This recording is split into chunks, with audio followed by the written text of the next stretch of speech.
My son said it like I wasn't in the room at all, standing there in my own kitchen with my hands still damp from the sink. If we take that wall down and swap out her bedroom windows, we could make it one big room for the kids, and then, as an afterthought, she'll never even notice. And he tapped the end of the tape measure against my doorframe like I was a piece of old furniture instead of his mother. And for some reason, the thing that bothered me most right then was that the kitchen clock over the table had stopped ticking again, its second hand frozen between the 12 and the 1, catching the dim November light from the window, the way my husband used to catch my eye when the kid said something rude back when we still lived here together, and the house felt like ours and not like a project waiting for someone to get permits. And I wiped my palms on my jeans and said, "I do notice, Mark, I'm right here," my voice smaller than I meant it to be, but still steady. And he glanced at me, quick, guilty, like he'd forgotten I had ears, then smiled, that same tight smile he uses on his own children when he's correcting them in front of company. "Mom, we're just talking, relax. It's drafty in here, that's all." And the heater hummed in the hallway. But I could still feel the cold from Buffalo's lake wind slipping in around the old window frames behind him, because Western New York in November doesn't care how high you turn the thermostat. The cold finds a way in. I live alone now in this little brown house at the end of our street, the same house I moved into as a 23-year-old bride with a second-hand sofa and a baby on my hip and a head full of plans. But when Mark comes over, he walks through like it's already his, opening cabinets, peeking behind doors, making lists in his phone. And I don't know if that's because he's worried about me or eager, or some mixture of both that he can't even untangle himself. And usually I let it slide. I make coffee. I ask about the kids. I listen to him talk about work, his long commute on the 90 baseball practice, dental appointments, the weather, anything but me. But that morning, there was something in the way he pinched the tape measure between his fingers, snapping it back into its silver shell with a sharp little smack that made the skin at the back of my neck prickle. "What wall?" I asked, as if I didn't know which wall he meant, though we both looked at the same spot where the living room ends and the small hallway begins, the one that leads to my bedroom, to my bathroom, to the linen closet where I still fold towels the way my mother taught me. Thirds, then halves, tidy stacks, a private little kingdom of cotton. And Mark shrugged like it was nothing, like knocking down walls was the same as moving a chair. "Just thinking out loud, Mom, if we ever need to open things up, for safety, if you fall or something, it would be easier to get you out on a stretcher if the rooms flowed together more." And then he winked like it was a joke, but I watched the way his thumb slid over the metal clip of the tape measure, restless, as if the idea had been rehearsed on the drive over. The kitchen clock on the wall, the round cream one with the thin black numbers and the little nick beside the 6 from when my husband dropped it 30 years ago, sat there frozen in its own small emergency, silent above us. And I thought, I should change the battery. I should get the step stool. I should do it myself to prove I still can. But instead I reached for my mug, the chipped blue one with the fading snowman, and wrapped both hands around it, feeling the coffee gone lukewarm already, even though Mark had only been here 10 minutes. And outside the window, the maple tree in the yard, the one that used to hold a tire swing, shook its last yellow leaves against a gray sky that promised more wind than snow, at least for today. It's drafty, sure, I said, because sometimes resisting outright only makes him push harder. But these windows have lasted since before you were born. They'll outlast me. And he gave that little laugh I hate, the one where there's no real humor in it, just air and impatience. Exactly, Mom, he muttered. We need to stay ahead of things. And then, louder, where do you keep your property tax bill, by the way? I wanted to check something on it, and he walked toward the hallway before I could answer. Why? I said, following him, feeling silly for asking, like I was a teenager trying to set boundaries with a parent instead of the other way around.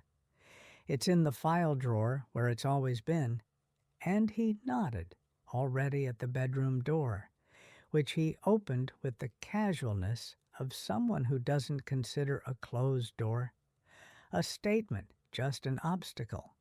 And I noted the faint line of scuff where the tape measure had tapped the wood on his last visit when he was checking door widths for walkers, as he'd put it then.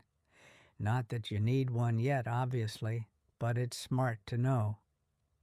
My bedroom smelled like cedar from the sachet I keep in the closet, and a little like the lavender lotion I put on my hands every night. And the bedspread was smoothed the way I'd left it, corners tucked. At least he hasn't started rearranging that, I thought, and I pulled open the top drawer of my dresser where I keep my socks, and underneath them, the small metal box with the lock that doesn't actually lock anymore. The place my late husband and I used to keep the cash for emergencies, the jewelry we couldn't afford to lose, and for the last few years, my sense of control. The file cabinet, a narrow, dented thing next to the dresser, held most of my paperwork now: insurance, the car title, the house deed, and the property tax bills, one behind the other in hanging folders with labels I'd written years ago with my neat teacher's script, back when my hands didn't tremble when I wrote too long. But as Mark pulled the drawer open, the metal groaning like an old man getting out of a low chair, I saw something that caught my breath. The property tax folder, which had always sat between phone and utilities, was now at the very front, a bright yellow sticky note poking out with my own name on it in handwriting that was not mine, slightly larger, loopier, Mark's, or perhaps his wife's. "Did you go through my papers, Mark?" I asked, trying to keep my voice light, just a touch of curiosity so he wouldn't feel attacked, and he glanced down at the folder, then back up at me. "Last time I was here?" "Yeah," I took a quick look. "I was trying to understand what you're paying, and if we can get any reductions for seniors." "It's complicated, Mom. You'd just get overwhelmed. Better I handle it." And he pulled out the top bill, the one for this year, the one I'd already paid online after my neighbor's grandson helped me set up the account, because the county said it would be easier, and my son didn't know that, because he'd been too busy to return my call that week. Or so he said. His worry, I knew, came with real roots. He'd been the one to sit with me in the hospital after my fall last winter, when I'd slipped on the ice getting the mail and fractured my wrist, his face pale as the cast they wrapped around my arm, his hands too big and awkward as he tried to help me button my coat. And on the drive home, he'd said, more to the windshield than to me, "I can't do this by myself if something really bad happens." And there was fear in his voice that cracked my heart open, but also something sharper, a hint of calculation, like he was already slotting me into a column on a spreadsheet. "I'm not overwhelmed," I said now, touching the edge of the bill, my finger tracing the small printed line that said paid, the date from last month, remembering how proud I'd felt hitting that final button on the website, like I'd passed a test no one knew I was taking. I know what I'm doing. And he sighed, a long, heavy thing that seemed to come more from his back than his lungs. I'm not saying you don't, Mom. I'm just trying to make sure you're not taken advantage of. Okay, there are scams, paperwork mistakes. You don't have to carry all of this alone. And I believed him mostly, except that he wouldn't meet my eyes as he spoke, and his thumb pressed a little too hard on the corner of the bill, creasing it.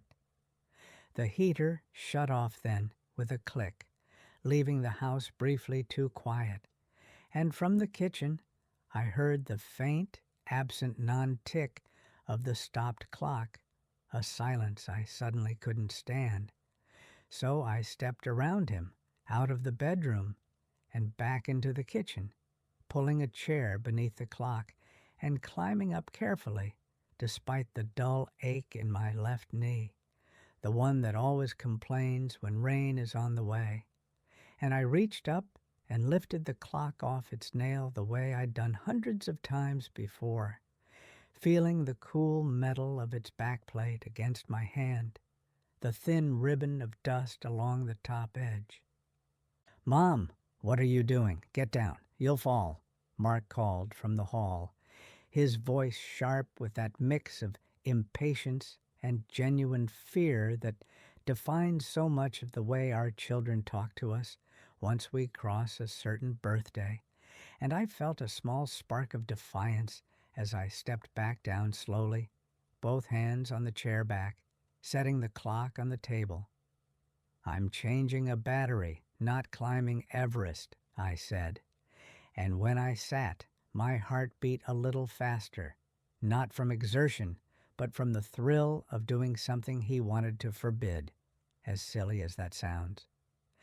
I flipped the clock over and popped open the narrow plastic door on the back, the battery compartment exposing its small hollow, my old fingers fumbling for the battery that had rolled a bit, and as I pulled it out, I saw the faint ring of corrosion at one end, white and crusty, a small physical proof that time stops when you neglect its machinery, and I found a fresh AA in the drawer where I keep scissors, matches, and coupons I rarely use, sliding it in with a satisfying little push, the second hand jerking once, then again, then beginning its slow sweep around the face. "See," I said, mostly to myself, "not everything's broken yet," and I rehung the clock, feeling slightly steadier with each tick. That afternoon, after Mark left with a promise to look into some options, and a kiss on my cheek that landed more on my hair than my skin, because he was already checking something on his phone, the sky darkened early, as it does here, once the clocks fall back, and I made myself a bowl of tomato soup and a grilled cheese, the bread browning in the old cast-iron skillet that was my mother's before me, the kitchen filling with that familiar buttery smell that has wrapped my children and grandchildren for decades, and I thought of all the meals this house has seen, birthday cakes, burned attempts at souffle, Thanksgiving turkeys, casseroles for neighbors' funerals, everything that said "we are here" in a language of onions and garlic and cream. I carried my plate to the small table by the window, the one where my husband and I used to sit with the newspaper between us, his reading the sports page, me the obituaries, not because I was morbid, but because in a town this size, the obituaries are how you keep track of who's still here, and as I sat, the kitchen clock ticked above, steady now, its small sound stitching the afternoon together. From my seat, I could see into the backyard through the glass. The grass was patchy, a little too long because my grandson hadn't yet come over with the mower the way he'd promised, the fence leaning slightly from last winter's storms, and beyond it, the side of my neighbor's house, white siding a little grubby near the bottom, the narrow gravel path that runs between our properties. A car door slammed outside, and I looked up, expecting maybe my neighbor Carol's old Subaru or the UPS truck, but instead it was a white van I didn't recognize, parking not in front of my house, but a little further down, and then slowly backing up until it was almost level with my bedroom windows, its side panels smooth and unmarked. No company logo, just a faint smear of old letters where something had been peeled off. I watched two men get out, both in dark jackets and baseball caps, carrying what looked like long metal poles and a clipboard. And my first thought, embarrassingly, was burglars, until I saw one of them glance up, meet my eyes through the glass, and then quickly look away, walking toward the side of my house with that particular briskness people adopt when they want to appear as if they belong. I set my sandwich down, appetite suddenly tight as a fist, and stood up, my chair scraping the vinyl floor louder than it needed to, as if I could scrape their attention away too, and I moved closer to the window, peeking around the curtain. The men were at my bedroom side now, right beside the patch of flower bed where my daylilies sleep under a thin blanket of mulch, and one of them extended a tape measure from the top of the window frame to the bottom, while the other scribbled on the clipboard, their faces turned away. My first impulse was to open the back door and ask them what they were doing, but a strange shyness caught me. What if Mark had sent them? What if this was some kind of inspection he'd arranged and forgotten to tell me, and I would sound foolish, interfering, ungrateful? I watched as they moved from one window to the next, measuring, checking, tapping the glass lightly with their knuckles, then walking back to the van, folding the tape measure into its casing with that same sharp snap my son had used earlier in the day, the sound echoing too precisely in my chest. My phone lay on the table next to my bowl, its screen dark. I picked it up and scrolled through my recent calls, my thumb hovering over Mark's name. It was close to 4. He'd still be at work, the bank where he spends his days in front of a monitor bigger than my television, telling people what they can and can't afford. And I pictured his jaw tightening when he saw my number, his hand rubbing the back of his neck, the way he always does before he answers, already bracing. I called anyway. "Mom," he said, voice already threaded with fatigue. "Everything okay?" And I told him, as calmly as I could, about the van, about the men measuring my windows, making sure to keep my tone level so he wouldn't say I was overreacting. "Do you know anything about that, Mark?" There was a pause, no longer than 2 heartbeats, but full of something, and then he said, "Yeah, I meant to tell you, Mom. Sorry, those are probably from the company I talked to. Just getting estimates. The town's offering rebates if we replace old windows with energy-efficient ones. It's a good program. Saves you money. I was going to explain it when I came by on Saturday. Don't worry about it. They're just doing measurements." And his words fit the shape of what I'd seen. They made sense, but they clicked together a little too neatly, like a rehearsed answer, like the way he used to explain late homework to his teachers when he was 12. "They didn't knock," I said quietly, watching as the van pulled away from the curb, tail lights bright against the dimming street. "They just went around the side," and he sighed. "These guys, Mom, they're contractors. They're in and out all day. They don't think about that stuff. It's fine. Seriously, I'll handle it." And there it was again, that phrase, "I'll handle it," like a lid snapping shut over a pot I hadn't finished stirring. "Next time I'd like to know before strangers walk around my bedroom," I said, keeping my voice gentle, but letting a small firmness in, like salt sprinkled into soup. Invisible, but changing the flavor. And he said quickly, of course, it just slipped my mind. I'm juggling a lot right now, okay? We're on the same team, Mom." And then someone in the background called his name and he added, "I've got to go. I'll call you tonight." And the line clicked dead before I could say, "I love you." That evening, as the wind picked up and tiny pellets of half-frozen rain began to tick against the newly animated kitchen clock, louder in my mind than they actually were in the room, I found myself wandering the house, touching things I hadn't really touched in a while. The back of the armchair in the living room, where my husband used to fall asleep with a book on his chest. The smooth wooden banister on the short flight of stairs down to the basement. The cool porcelain of the sink in the bathroom, where I still keep my makeup in a little woven basket, even though I rarely use it now.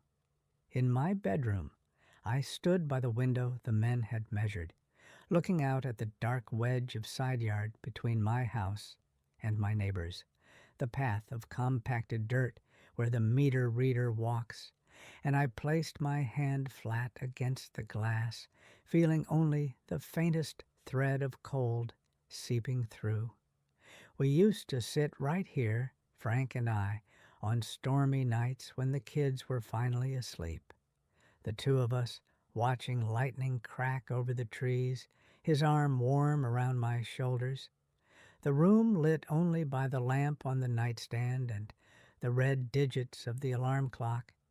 And we'd talk about everything and nothing, whether we should replace the siding, whether the kids would stay in Buffalo or run off to somewhere warmer, how many years we had left on the mortgage. The house then felt like a shared project, something we were building together, not a puzzle other people were solving around me. I noticed as I stood there that the small framed photograph on my dresser, the one of me and Frank at Niagara-on-the-Lake, laughing in the wind, my hair whipping across my face, had been moved a few inches to the left, leaving behind a faint, clean square where it usually stood, the dust around it slightly darker. It was such a tiny thing, and maybe I'd moved it myself that morning when I was dusting, though I didn't remember. But suddenly it felt like evidence, the kind detectives in television shows hinge whole theories on. And I moved it back, aligning the edges with the lighter square, a little stubborn reclaiming of space. Before bed, I turned off the lights one by one, the living room, the hall, the small lamp on the end table, leaving only the soft glow above the stove and the small circle of the kitchen clock, its face pale in the dimness, ticking on. Sleep was slow to come. The wind rattled the branches outside. The house creaked in the way old houses do, like it's settling after a long day. And somewhere around midnight, I woke from a half-dream of ladders against the siding to the sound of a car on the street, its tires crunching over the thin new skin of ice. And I lay still, listening, waiting for the sound of doors, of footsteps on the front walk. But it passed by, the red glow of taillights slipping across my ceiling like a ghost that had missed its stop. In the morning, the world had a thin glaze, the grass silvered, my front steps slick, and I took my time making my way to the kitchen, one hand on the wall, my slippers careful on the hardwood, and the clock greeted me with its steady tick, the hands pointing to 7:45, the gray light outside just starting to thicken into day. I had just set my kettle on the burner, the old metal one that whistles more out of habit than volume now, when I saw Carol, my neighbor, bundled in her long green coat and a wool hat that had seen better winters, walking slowly along the side of her house toward our shared fence, a grocery bag cradled in one arm. She's a few years younger than me, still driving herself to the store, still volunteering at the library, but our hips creak in chorus when we stand from the patio chairs in the summer, and we trade painkiller recommendations like recipes. I opened the back door a crack to call good morning, but she was already looking toward my bedroom windows. Her gaze narrowed, and when she reached the little gap in the fence where one slat has been missing for as long as either of us can remember, she stopped and motioned me over with the hand that wasn't holding the bag. A quick, furtive wave, as if we were girls in school again, planning mischief during recess. The cold hit my face as soon as I stepped outside, sharp and clean, smelling of wet leaves and distant wood smoke, and I pulled my cardigan tighter around me, shuffling across the small concrete pad to the edge of the fence. Carol leaned in, her eyes darting once toward the street before she spoke, her voice no more than a breath. "They were measuring your bedroom windows last night," she whispered, her words slipping through the gap like a draft. And something in the way she said it, the tightness, the warning, made the ticking of my kitchen clock behind me suddenly sound very loud. For a moment we just stood there, breathing little clouds into the cold air, two women peering through a missing fence slat like girls in a spy movie, and I heard myself ask, "Last night?" Though I knew that's what she'd said, and Carol nodded, her mouth tightening, her hat pulled low over her ears. "Around 9, maybe later. I was taking the garbage out. I saw the van first. It was parked a little crooked, lights off, and then two men walked right up alongside your house with flashlights and those metal tape things. Not in uniforms, no company name on the van, nothing. And I thought, that's odd. They didn't ring your bell, so I watched from my kitchen window. You were dark over here, so I figured you'd gone to bed. And my skin prickled because at 9 last night I had been in bed, yes, but I'd been awake, listening to the way the ice was melting in the gutters, not to the sounds in my own yard, which suddenly felt like a failure, like I'd missed something in my own life. And behind me, I could hear the kitchen clock ticking away without care. "They didn't go to the back door," Carol went on, lowering her voice even more. "They went straight to your bedroom side, measured up and down, talked a little, and I swear, Nora, I heard one of them say, 'This one's smaller than the listing, but it'll still fetch a good price if she agrees.' And that's when my stomach just dropped, because I thought, what listing, what price? And my heart thumped against the edge of my ribs in a way that made me very aware of my heartbeat's age, how it has been beating inside this chest for 72 years, through childbirth and arguments and that awful night in the hospital when the doctor said, 'Time of death,' about the man I loved, and I put my hand on the fence to steady myself, the wood cold and damp under my palm. Could they have meant something else? I asked, because the alternative, that strangers were talking about the price of my bedroom while I lay in my own bed counting cracks in the ceiling, made me feel exposed, like one of those open houses where people wander through touching your bookshelves and judging your curtains. And Carol made a small face, half shrug, half apology. "Maybe," she said slowly. "I'm not trying to scare you, honey. Maybe they were just sloppy with their words. Contractors aren't exactly poets, but it didn't sit right, especially after seeing your son here yesterday with that tape measure too." And there it was, the part she'd been turning over on her tongue, deciding whether to say, "Because we both know Mark, have known him since he was a boy, climbing our trees and tracking mud through my kitchen," and saying something that sounds like accusing him is like stepping out onto ice you're not sure will hold.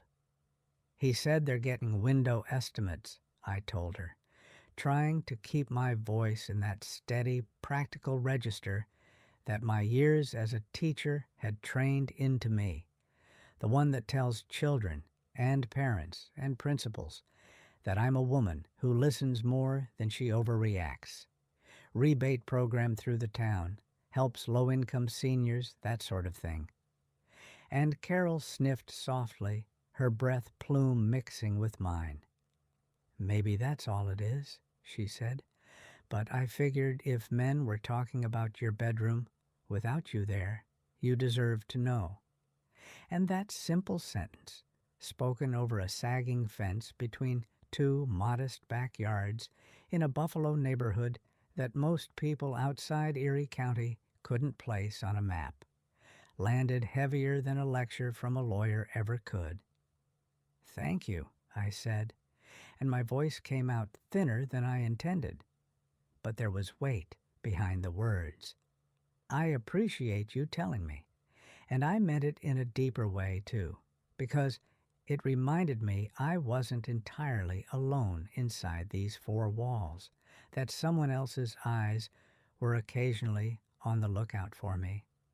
Carol shifted the grocery bag to her other arm, the plastic rustling, and gave me a quick half smile. "We look out for each other, right?" she said. "I've got to get this milk in the fridge before it turns into a science experiment, but if anything else weird happens, you call me, okay? Or call Megan, she's up later than I am." And she nodded toward her house where her 30-something daughter's car was still in the driveway, a dusting of frost on the windshield. And I nodded. "I will," the words feeling both like a promise and an admission that there might, in fact, be a next weird thing. Back inside, the warmth hit my cheeks, along with the faint smell of gas from the burner under the kettle, now beginning to rattle and spit, and I realized I'd forgotten to turn it off when I stepped out. A small ordinary lapse, maybe, but one that Mark would inflate into a lesson about safety, about how I needed supervision, and I reached over quickly, twisting the knob until the flame disappeared, the whistling cutting off mid-note, a sound that reminded me how often I now start things and then walk away. My mind snagged on something else on the way.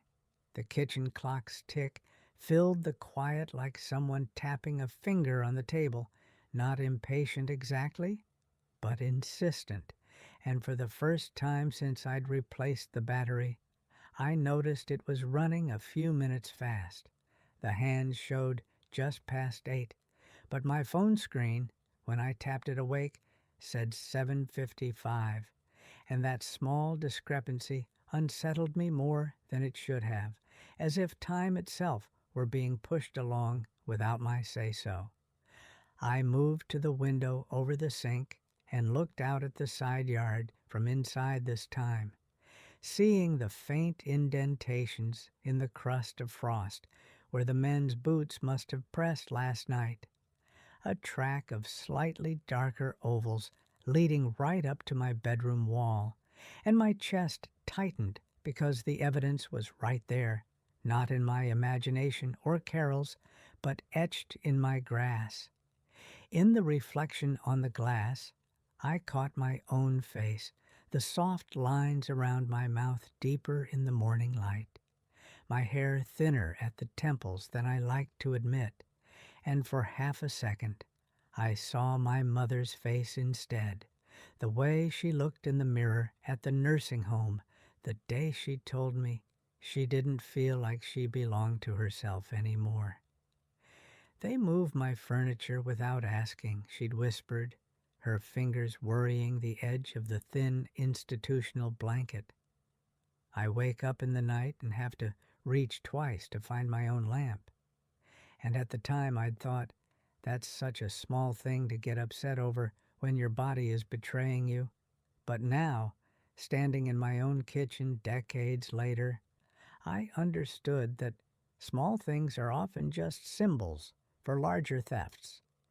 That memory lit a slow, steady anger inside me, not the hot, flaring kind that burns out and leaves you exhausted, but a low flame under a pot, and I turned from the sink with a sudden purpose, my slippers whispering against the floor as I went down the hallway to my bedroom again, the clock ticking me off from the wall like a metronome as I passed. In the bedroom, everything looked as it had after my little patrol last night.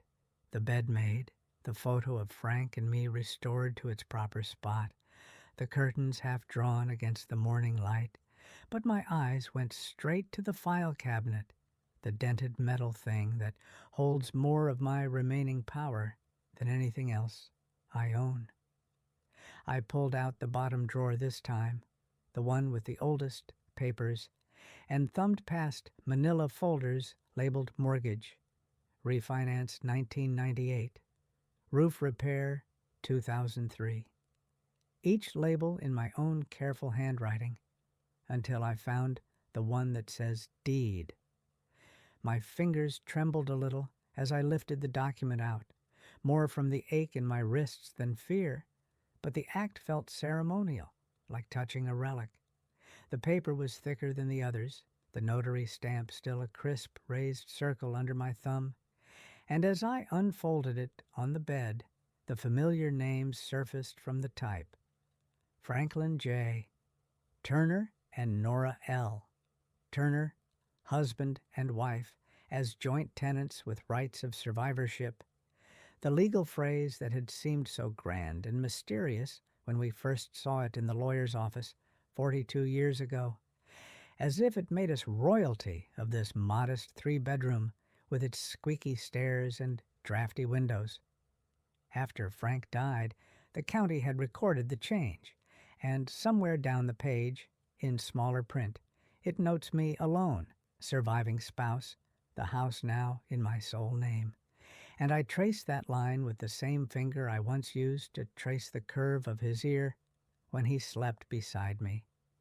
There was no mark on that paper, no bank name, except the one long since scratched off when we paid the last mortgage payment and burned the note in a coffee can in the backyard, a celebration we'd marked with cheap champagne and expensive relief, his arms strong around my waist as we danced on the grass while the kids looked on, embarrassed and delighted. Remembering that night, the smell of smoke and dandelions, I suddenly saw our younger selves standing exactly where those boot prints now marred the frost, laughing about maybe adding a deck someday when we had the money, measuring in the air with an old tape measure that stuck halfway back into its casing, talking about if we extend the bedroom a little, we could fit a bigger bed.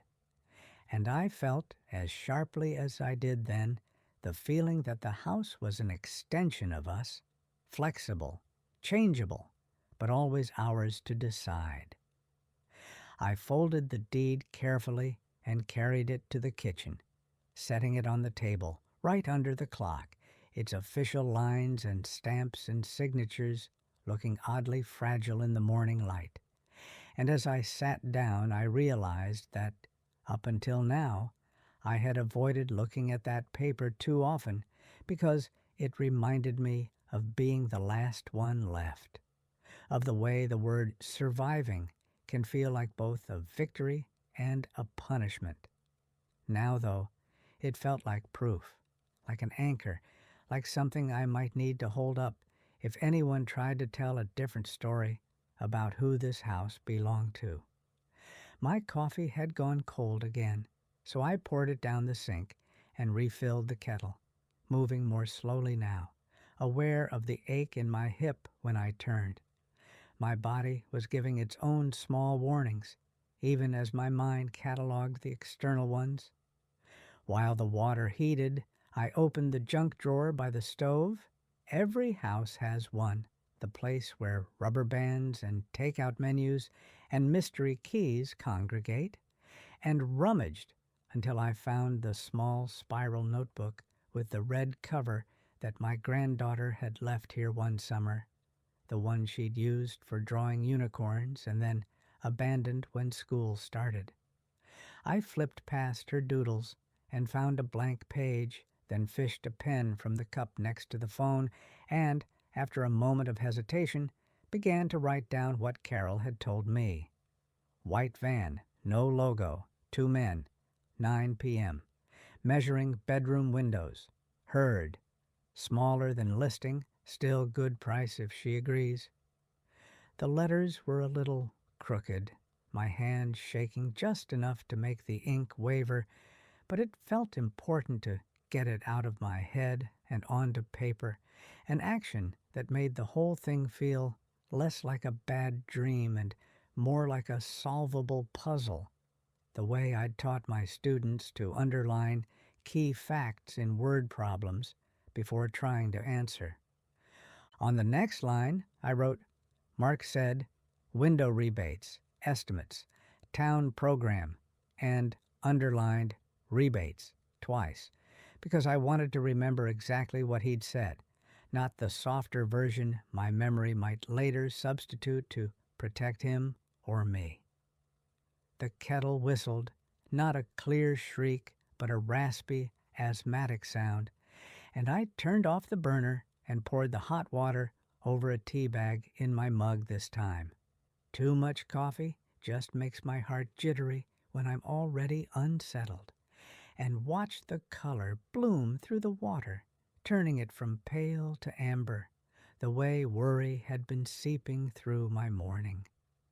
I sat at the table with my tea and the deed and the notebook, the clock ticking steadily above, and for a moment I let myself imagine 2 possible movies playing side by side.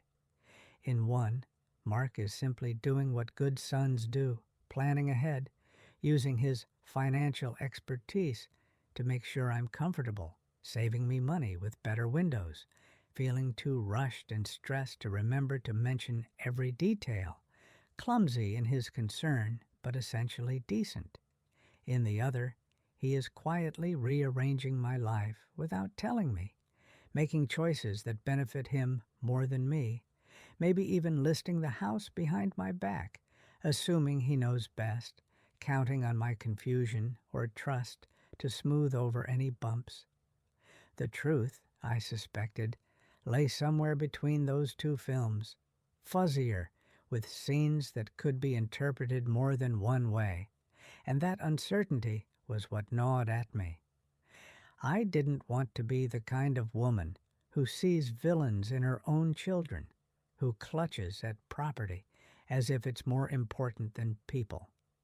But I also didn't want to be like my mother in that nursing home, waking up one day and realizing that every decision had been made by someone else, while she was busy being easy. The clock ticked off several seconds while I sat there, tea warming my fingers, and then another smaller thought slipped in behind the others. I don't have to decide which movie is real today, but I can pay attention to the props. That practical little voice, maybe the same one that had pushed me up on that chair to change the clock battery, nudged me toward one more action, small but concrete. I pulled my phone closer and scrolled through my recent calls, but this time I ignored Mark's number and instead tapped on a line I rarely used, a scrolling number labeled Town Hall, saved from the time I'd called about a pothole in front of the driveway. It rang 3 times before a woman answered with the flat, pleasant tone of someone who has said the same greeting 1,000 times, and I asked, as casually as I could, if the town was currently offering any window replacement rebates for seniors. She told me, yes, there was a program, explained in 2 quick sentences how contractors had to be approved and homeowners had to sign forms, and that I would receive letters in the mail if my property were enrolled. It's like giving someone a spare key to the funding, she said, chuckling at her own metaphor. You still have to unlock the door. And I thanked her, my heart picking up a little when she confirmed that any contractor should be clearly identified and scheduled with the homeowner, not just show up in the dark. After we hung up, I sat for a moment feeling a complicated wash of emotions, relief that Mark hadn't completely invented the rebate, irritation that he hadn't told me the name of the company, and a sharpened awareness that information, like money, is power. The kitchen clock above me ticked on, but now I noticed the faint hairline crack in its plastic cover near the 3, something I'd never paid attention to before, and I traced it with my eyes, thinking how you can live with a small fracture for years without it mattering, until suddenly it does. I didn't call Mark back right away. Instead, I made myself finish my tea, wash the mug, wipe down the counter. Small rituals that grounded me in my own space, each swipe of the dishcloth a quiet reminder that I was still the one who decided when the counters got wiped. As I put the dishcloth back on the sink edge, folded just so, my gaze landed on a folded piece of glossy paper half tucked under the bread box, something colorful, not in its proper place, and I reached out and pulled it free. It was a brochure, all bright blues and smiling gray-haired couples for a window company I'd never heard of, Lakeside Home Improvements, the name printed across the top in cheerful font, a Buffalo address at the bottom, and in the center, in pen, someone, almost certainly Mark, had written my address and phone number. There was no note, no, "Mom, we'll call these people," just the evidence of my home translated into a potential job, and on the back, in smaller writing, a list of numbers that looked suspiciously like rough cost estimates. I turned the brochure over and over in my hands, the glossy paper catching the kitchen light, the ticking of the clock marking the seconds of my silence, and finally I laid it next to the deed and the notebook, 3 artifacts of 3 different stories about this house. The one I'd lived, the one someone else might be planning, and the one I was starting to write down for myself. Outside, a delivery truck rumbled past, slushing through the half-melted ice along the curb, and I watched its reflection skid across the kitchen window, briefly distorting the view of my own yard, and an idea as fragile as a soap bubble rose in me. Before I confronted anyone, before I accused or accepted, I needed to learn a little more, quietly, on my own terms. The thought didn't make me feel powerful exactly, not like in the movies where women march into offices and slam down files, but it did straighten my spine a touch, like tightening a loose screw in a chair so it wobbles less.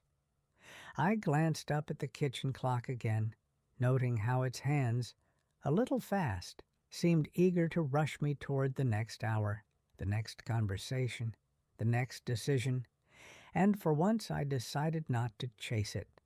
Instead, I reached up and nudged its hanging just a fraction to the left, so it sat straighter on the nail, an adjustment so small no one else would notice.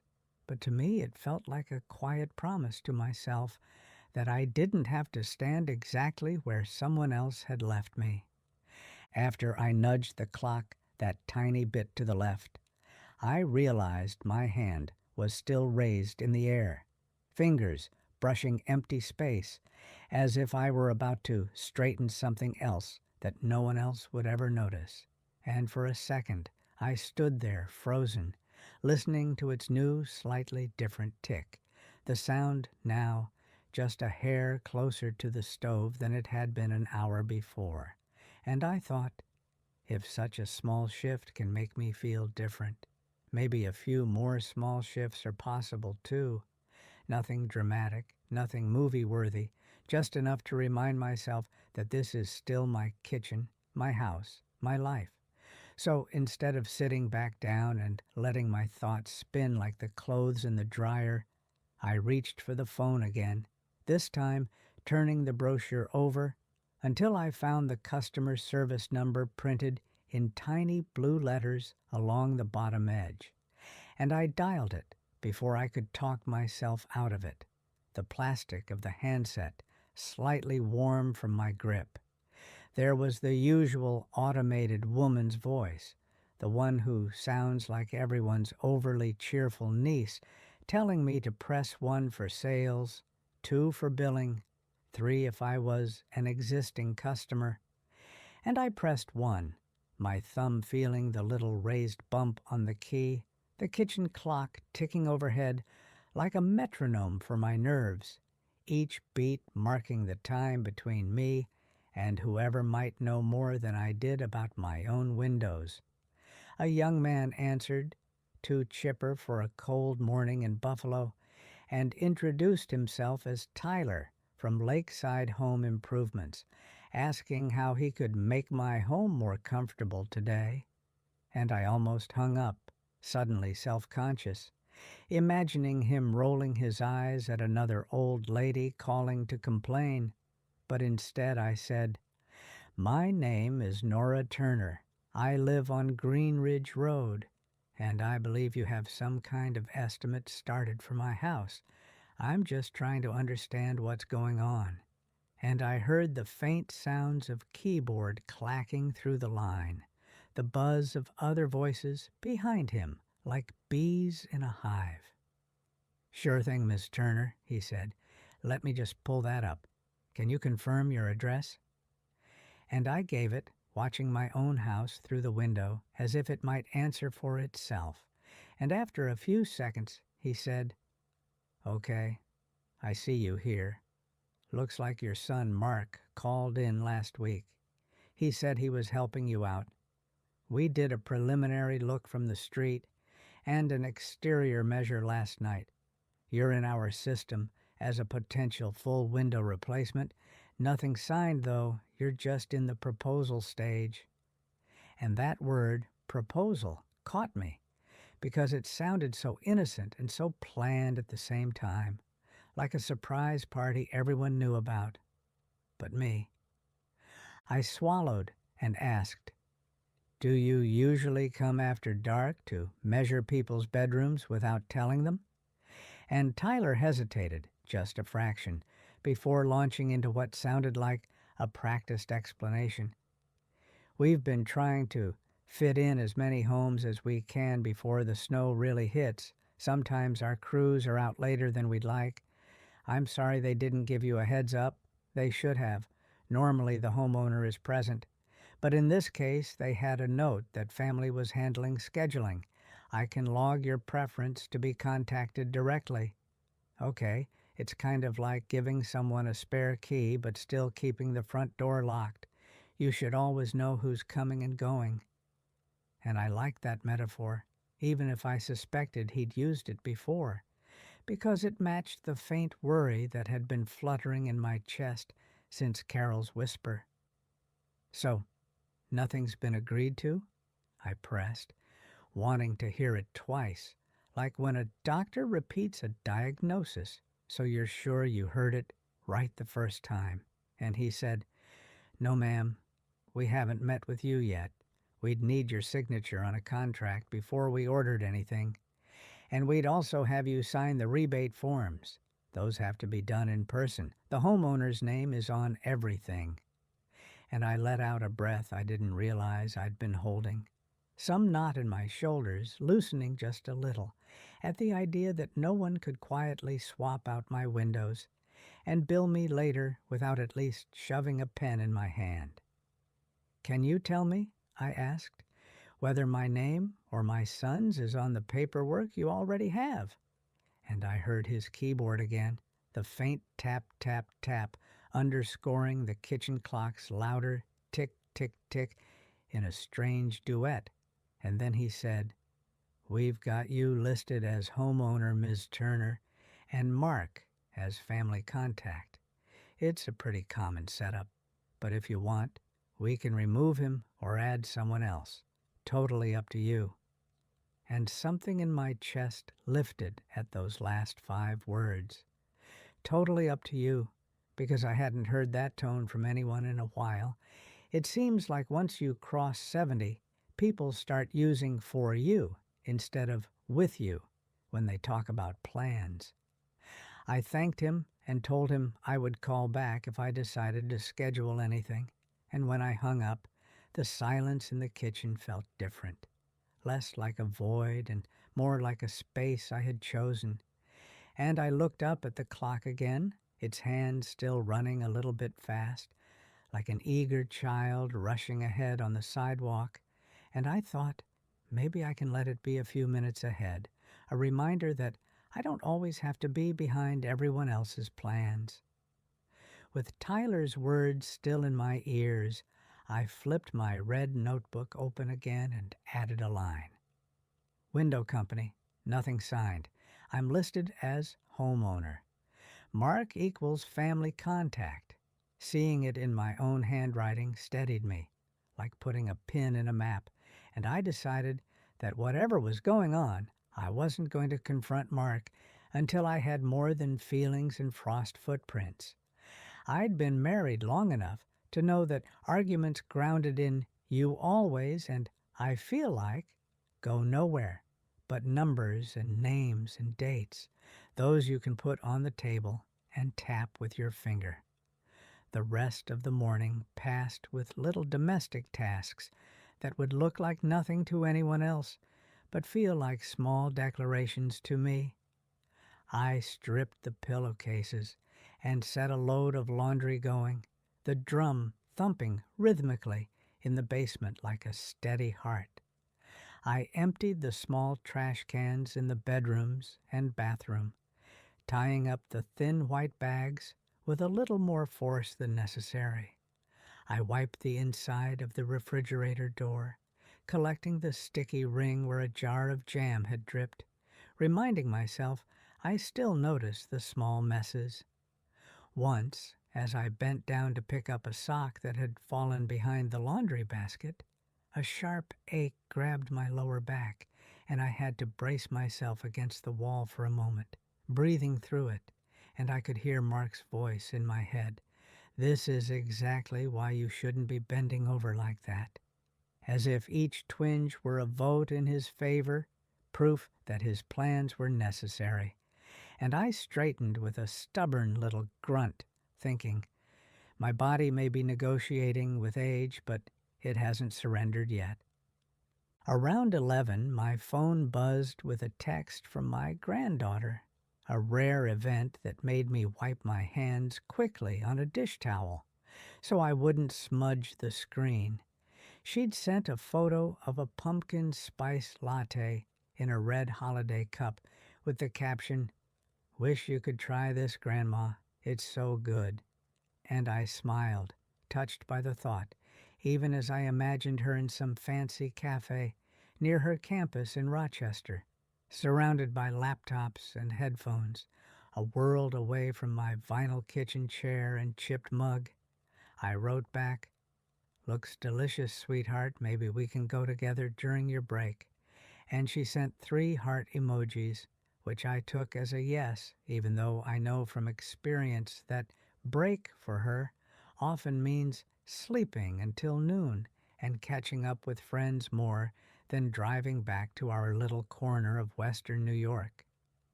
Still, the idea of sitting with her in some bustling coffee shop, the two of us wrapped in the same sugary cinnamon air, made me feel a little less ancient, and I tucked the thought away like a small cookie in my pocket. A little after noon, there was a light tap at my front door, not the brisk knock of a delivery person or the impatient pounding of kids, and when I opened it, I found Megan, Carol's daughter, standing on the porch in leggings and a big sweatshirt, her hair piled in a messy knot on her head, cheeks pink from the cold, her phone already in her hand like an extra limb. "Mom told me," she said without preamble, stepping inside when I waved her in, "about the van and the measuring and the comment about the listing. That's not okay, Nora. Can I look something up for you?" And there was no condescension in her voice, just a practical concern that reminded me of my own tone with students when they'd done something risky but not yet disastrous. We went into the kitchen because that's where all serious conversations happen, in houses like mine, and as she sat down at the table, her eyes flicked up to the clock. "Hey, you got that thing working again," she said. "It was dead last time I came over." And I nodded, oddly proud. "I changed the battery." And she grinned. "See, you're more on top of things than my mom. She just buys a new clock every time one dies." And her easy joke loosened something in me, even as my stomach tightened again, remembering why she was here. "What did you want to look up?" I asked, and she unlocked her phone with a swipe, fingers moving quickly. "I'm just going to check the real estate sites," she said. "If some agent has your place up as a coming soon listing or something, we'd better know." And I felt a flush of embarrassment even as I welcomed her help, because 15 years ago I would have been the one guiding someone else through a search, not sitting back while a girl young enough to be my granddaughter did it with her thumbs. For a few minutes, the only sounds were her nails tapping the glass of the screen and the clock ticking above us, the two rhythms crossing in and out of sync, and I watched her face as much as the phone, looking for any flicker of alarm. "Okay," she said after a bit, squinting slightly. "I put in your address. Nothing comes up on Zillow or Redfin or Realtor.com. No active listing, no coming soon, no rental listing either, which is good, but—" And the way she drew out that last word made my heart pause alongside the second hand for a beat. "But what?" I asked, my fingers curling around the edge of the table, and she turned the phone so I could see a screen full of small pictures of houses that all looked vaguely like mine, different angles and colors, but the same basic shape of 3-bedroom post-war boxes that fill these streets. "There's a saved search," she said. "See this little heart icon next to your address? That means someone has favorited your house on one of these sites, probably your son. You can set alerts so they tell you what similar homes are going for, the price estimates near you, stuff like that. It's not bad by itself. I do it all the time when I'm daydreaming. But if he's tracking your house like a stock, well, it just tells you where his brain is." And she shrugged, not judging exactly, just offering the data. The page showed a little gray heart filled in next to my street name, and below it a line that read, "Estimate, $238,000, a number that made my head spin when I thought about what we'd paid in 1983. And beside it, a tiny graph creeping upward. It felt strange, seeing my home turned into a line on a chart, stripped of its smells and dents and memories, just a zestimate like any other. I remembered another kitchen table, another paper with a number on it, the day Frank and I signed the original purchase agreement. The realtor, a plump woman with teased hair and too much perfume, had slid the papers toward us like dealing cards, and I'd stared at the mortgage figure feeling both terrified and thrilled. My husband squeezing my knee under the table, whispering, "It's not just a house, it's our stake in the world." And we'd gone home afterward and eaten grocery store cake off paper plates, licking frosting from our fingers like children. Now, decades later, my stake in the world was reduced to an estimate on a stranger's algorithm and a little gray heart on my son's phone. And I felt a heat rise in my chest that had nothing to do with the thermostat. He could just be curious, I said slowly, not sure if I was speaking to Megan or myself, about the market, about what things are worth, and she nodded. He could, yeah, people do that, especially if they work with money. And she gave me a pointed look because everyone on this block knows what Mark does at the bank. But if he's calling window companies and telling contractors to measure when you're asleep, that's more than curiosity. That's planning. And the word hung between us, heavier than all the recipes stuck under my fridge magnets. The clock ticked off several more seconds while I tried to swallow the truth in that simple observation. And then I said, I talked to the window company this morning. They said I'd have to sign everything myself. They have me as the homeowner. And Megan's face softened. Good, she said. That gives you time. Nothing can move without you.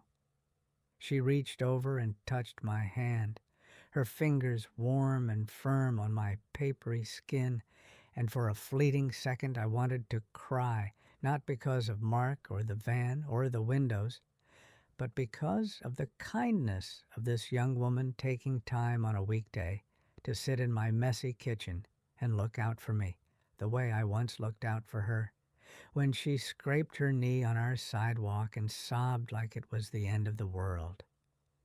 You're not crazy, she added quietly, as if reading a thought I hadn't voiced aloud. If this feels off, it's off, even if he has good intentions buried in there somewhere. And I nodded, blinking a little too fast. Thank you, I said, my voice rough, and she squeezed my hand once more before letting go and standing up. I've got to get to work. My shift starts at 1. But if you want me to be here when Mark comes by next time, just text me. Sometimes people behave differently when there's a witness, she said with a half smile, half warning. After she left, the house felt bigger and emptier again, the quiet almost echoing. But the space didn't feel as vulnerable as it had the night before. Instead, it felt like a room before a meeting, the chairs set up, the papers laid out, just waiting for the participants to arrive. I took the brochure, the deed, and the red notebook, and stacked them neatly at one end of the table, then opened a drawer and pulled out a small manila envelope, the kind that used to hold field trip money and permission slips back when I was teaching third graders, and slid the papers inside, sealing the clasp with a little poke of satisfaction, labeling the front in big letters, House, Important, underlining it twice. I didn't hide it. This was still my kitchen table, not some spy den. But I did move the envelope away from the usual pile of junk mail and circulars, placing it directly under the clock, as if its steady ticking could keep watch over my modest little bundle of power. The afternoon sun, what there was of it on a gray buffalo day, slanted through the window in a thin band, catching specks of dust in its beam, and I watched them dance for a moment, thinking how many tiny, unnoticed particles make up a home's air. Flour from yesterday's baking, lint from the laundry, hair from people long gone. I found myself drifting to the living room, my feet knowing the way by heart, and sat down in the armchair that had molded itself to my shape over the years, running my hand along the worn arm where the upholstery had gone threadbare, revealing the softer underlayer, and I remembered another time when someone tried to make decisions for me for my own good.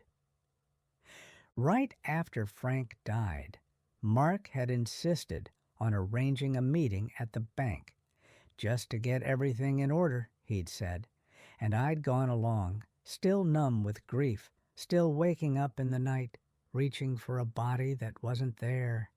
And we'd sat in his bright, modern office with its glass walls and potted plants and fake motivational posters, and he'd spread out our accounts like game pieces on the desk between us, talking about consolidating, about risk, about streamlining your financial life, Mom. The young woman from investments had joined us, clicking through charts on her laptop, explaining things in simple terms. Think of these accounts like different pockets in the same coat, she'd said, smiling kindly. We're just trying to make sure you're not walking around with holes in any of them.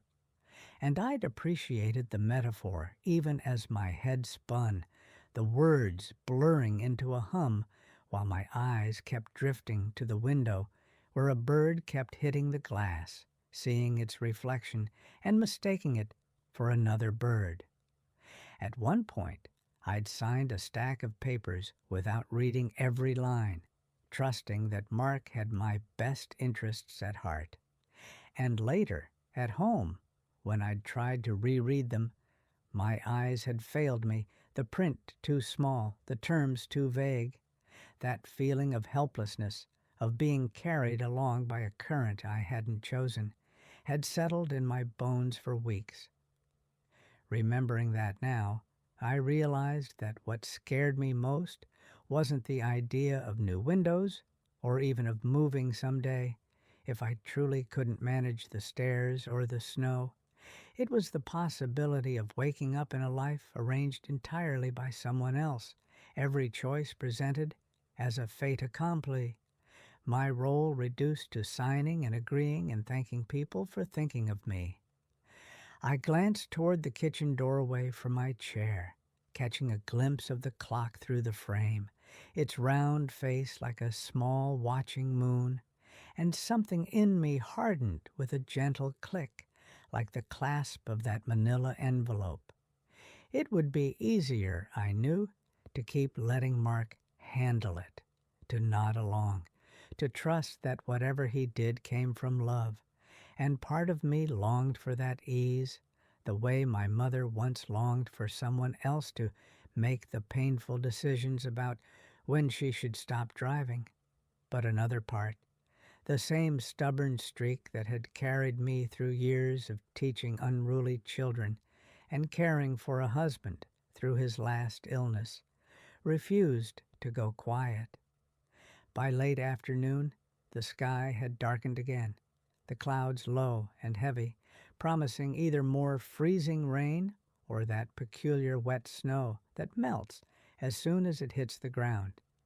And I turned on the small lamp by my chair, the warm pool of light making the room feel cozier, less like a waiting room and more like a nest.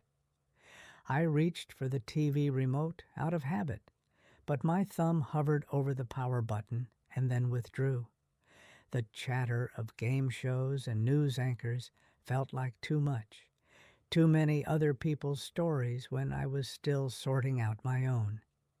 Instead, I listened to the house, the faint hum of the refrigerator, the occasional pop from the baseboard heat, the steady tick of the clock down the hall, a sound I could recognize now, even at this distance, like the breathing of someone you've shared a bed with for years.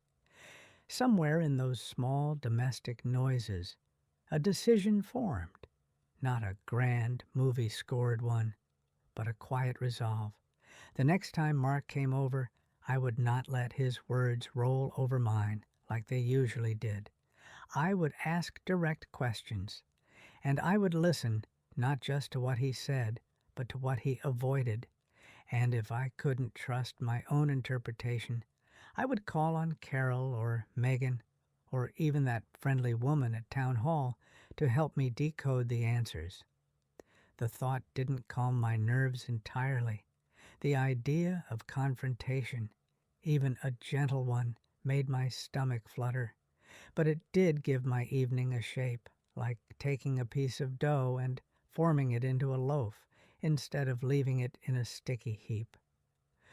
When the phone rang just after 5 and I saw Mark's name on the screen, my fingers hesitated only a moment before answering, and as I said hello, I glanced instinctively toward the kitchen, picturing the clock above the table, its hands likely a few minutes ahead of the time on my phone, eager as a child, tugging at a parent's sleeve, and I realized, with a small surprising flicker of pride, that for once I wasn't rushing to catch up to someone else's timing. I was letting my own sense of when to speak and when to pause set the tempo, even if the conversation ahead would be difficult, even if my voice shook a little. "Hey, Mom," he said, the familiar scrape of his chair in his office coming through the line. "I'm sorry I missed you earlier. It's been insane here today." And before I could slip into our usual dance of telling him not to worry, I heard the kitchen clock ticking in the background, just a few minutes fast, tugging me forward. And I thought, if I don't say this now, I'll never say it. So instead of asking about his day, I took a breath and said, "Mark, I need to talk to you about the men who were measuring my bedroom windows last night." And there was a silence, not the kind where the call drops, but the kind where words slam into a wall in someone's throat. And after a few seconds, he said too quickly, "Mom, I told you, it's just the window guys. I meant to give you a heads up." And I could picture him rubbing the bridge of his nose the way he does when a client pushes back on a loan term. "They told my neighbor," I went on, keeping my voice as calm as I could, "that the window was smaller than the listing, but still a good price if I agreed, and they didn't ring my bell. They just walked alongside my bedroom in the dark." And as I said it out loud, in one clean sentence, I heard how wrong it sounded, and wondered how I'd spent a whole day trying to convince myself it might be normal. He swore softly under his breath, not at me, but at the situation, then said, "They weren't supposed to say that, Mom. That's just how they talk. They call every project a listing. It's sales nonsense." And I let that explanation sit for a moment without rescuing it, listening to the clock tick behind me like a second voice. "And saving my house as a favorite on your phone," I added, thinking of the little gray heart on Megan's screen, watching what it might sell for, having contractors measure when I'm asleep.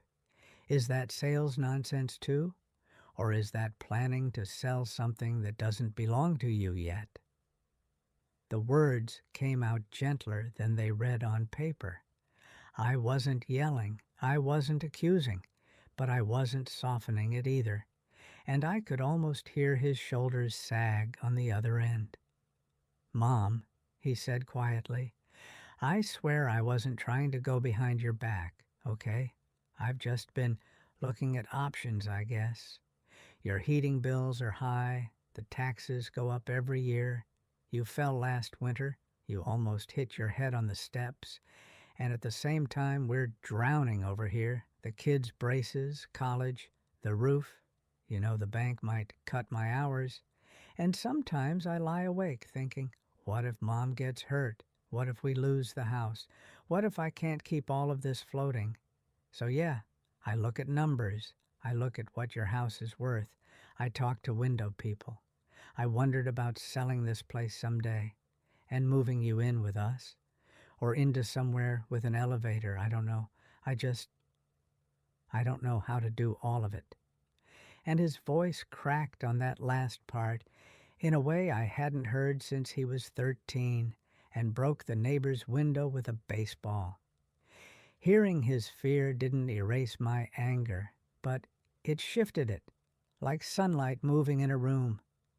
I could see more of the picture now, the worry lines in his explanations, the places where love and self-interest were tangled like cords in a drawer.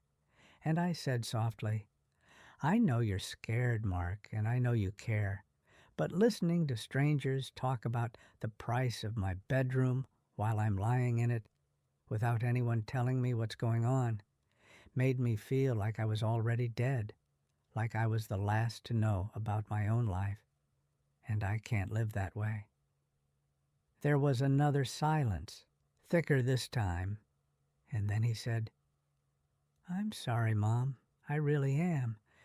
I didn't think about how it would feel.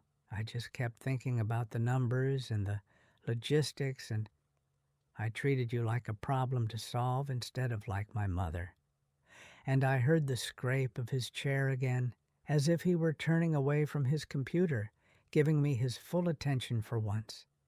The clock above my table ticked, marking out each small beat of this apology, and I glanced up at it, its face slightly askew but steady, and said, We need to talk about all of this properly, at my table, with the papers in front of us, not over the phone while you're at work.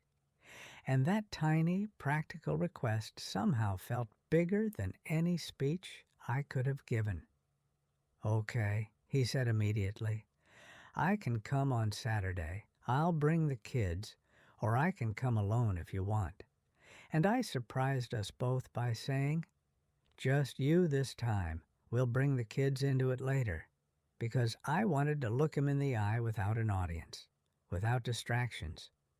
All right, he agreed, and then more hesitant.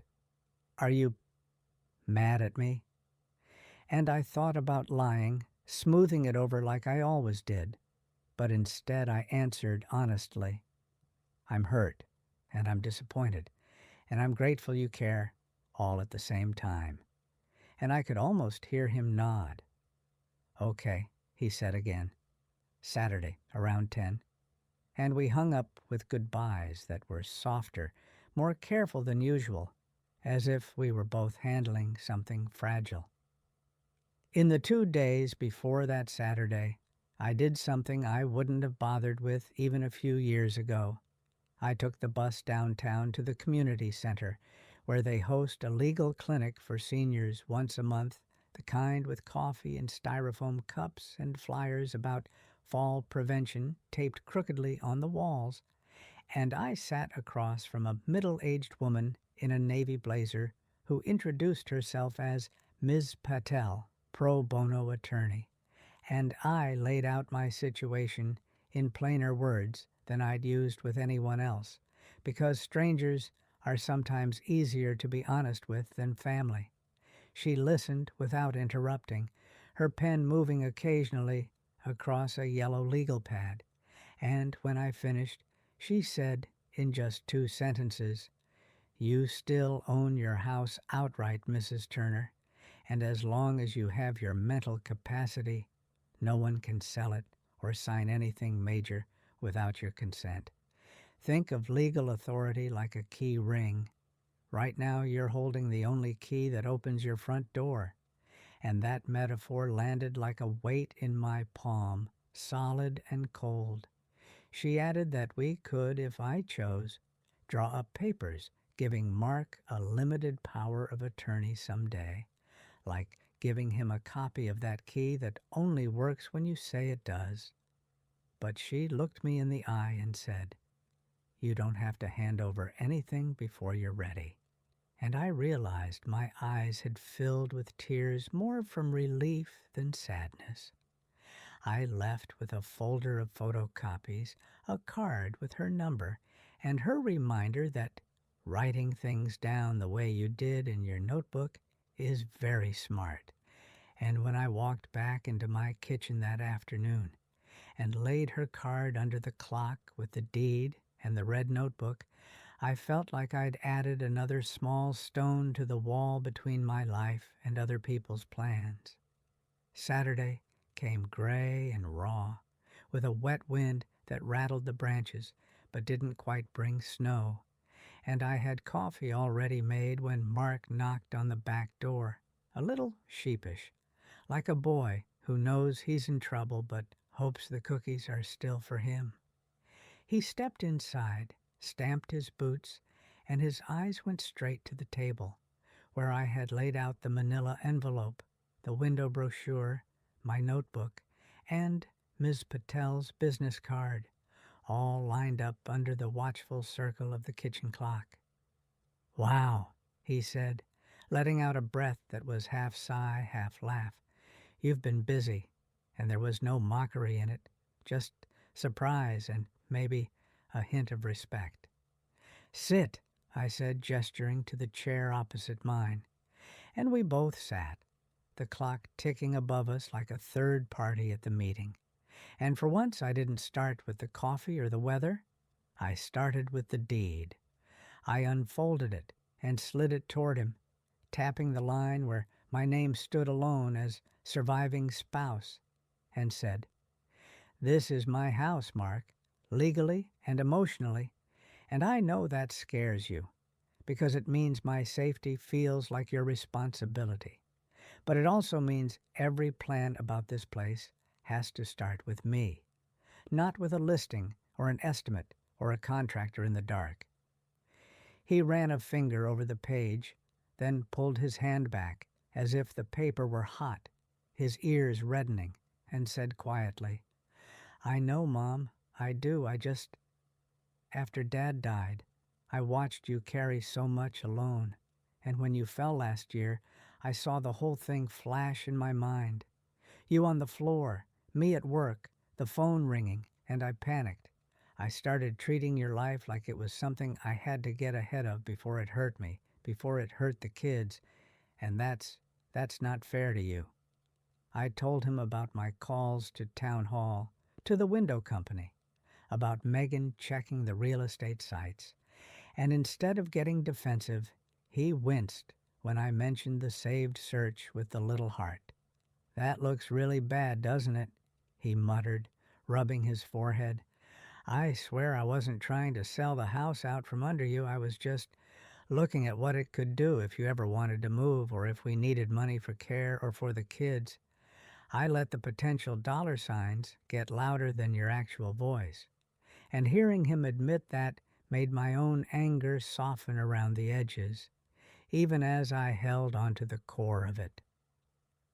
"I understand being curious about numbers," I said, "but here's what has to change.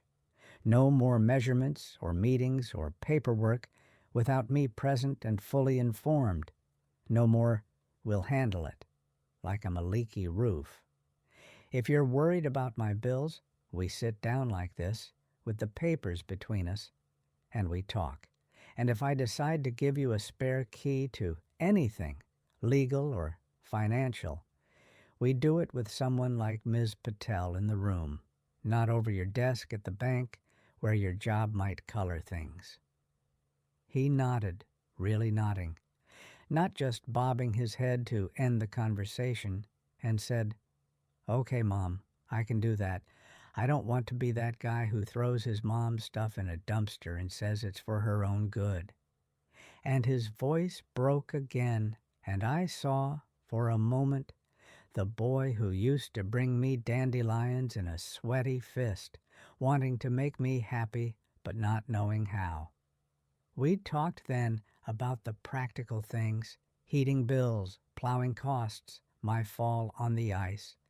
And for the first time, instead of jumping straight to, "You have to move," he asked, "What do you want, realistically, for the next few years?" And I took my time answering, listening to the clock beat between us. "I want to stay here as long as I can safely," I said, "with some changes that we decide together. Maybe a rail on the front steps, a better light by the driveway, and, yes, eventually, better windows, but on my timeline during the day, with me standing right there holding the pen. If there comes a time when I can't manage, I want to be the one to say, 'It's time,' not learn about it, because I overhear you talking about listings in my own yard." He reached across the table then and put his hand over mine, his fingers bigger and rougher than his fathers ever were, and said, "Deal." And I believed him, not because I'm naive, but because I'd seen his shame and fear laid out on this table like bills we were finally paying together. In the weeks that followed, nothing dramatic happened. No sudden illnesses, no second vans in the night. But small things changed. Mark called before scheduling anything, even a handyman to look at the loose gutter. He added my number as the primary contact for the window company and sent me screenshots of emails instead of assuming I didn't need the details.